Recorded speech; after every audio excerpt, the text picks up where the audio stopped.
Hi everybody and welcome back to our channel. I'm Keren Margolis, back again with Sasco Digital Assets for another installment of Bitcoin Bite Size. And today we are going to walk you through cold storage step by step.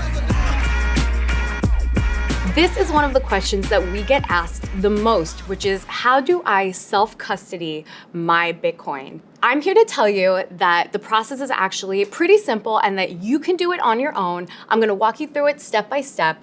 But first, let's explain what cold storage actually is. Cold storage refers to storing your Bitcoin on a wallet, which is not connected in any way to the internet. It's the opposite of warm storage, which is, as you would expect, storing your Bitcoin on a wallet that is connected to the internet. So any storage that happens on an exchange, for example, is warm storage. This comes with some inherent risks.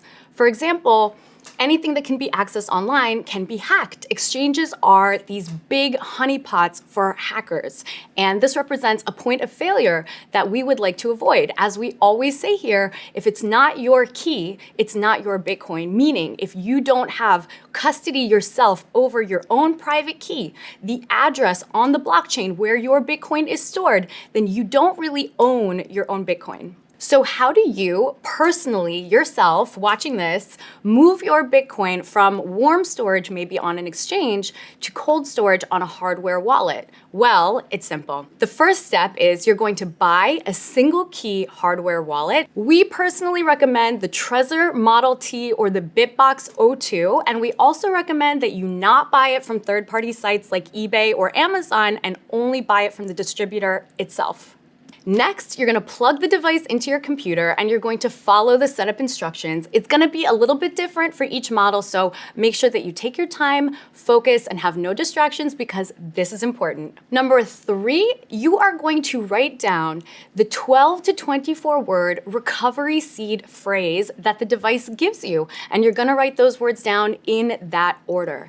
When you do this, you're gonna do it on a piece of paper with a pencil or pen, not in your phone. Don't take a picture of it and don't put it anywhere that it can connect to the internet. In fact, if someone sees your recovery seed, then they can steal your Bitcoin. So it is very, very important that you take really, really, really good care of your piece of paper with your recovery seed written down on it.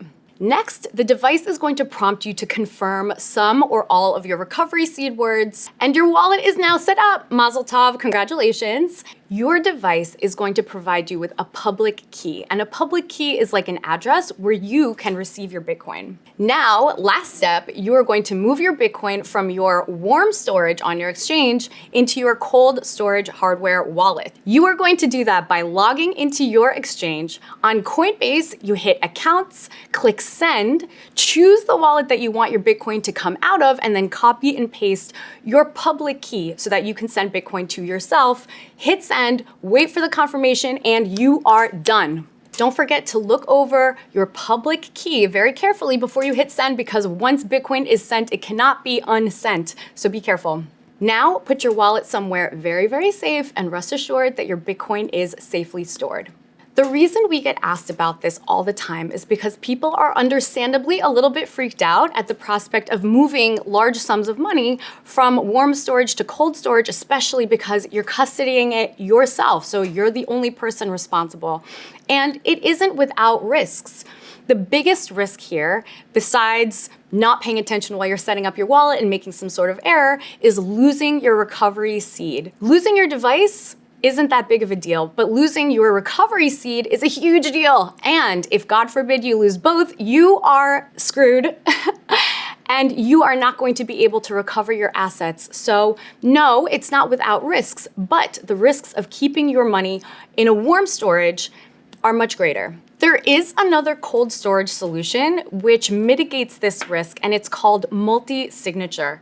And multi-sig is where instead of having one key, like in your single key hardware wallet, you have multiple keys that all need to come together in order to access your Bitcoin.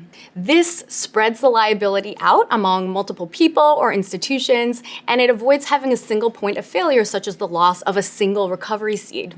However, setting up a multi-sig solution is super complex, and we don't recommend that you attempt something like this on your own. As a matter of fact, we specialize in multi-sig solutions, and if you're thinking about that as the best option for you, please hit us up personally and we will guide you on your self-custody journey. Thank you guys so much for watching this video. Please leave us any questions or comments down below. If you're having difficulty or if you've had success, we want to hear about it. Don't forget to click on our in-depth playlist to get more in-depth about this topic specifically, including multi-sig solutions. Subscribe to our channel if you haven't already, and don't forget to hit the notification bell so you get all of our awesome content as soon as we drop it, and we'll see you in the next video.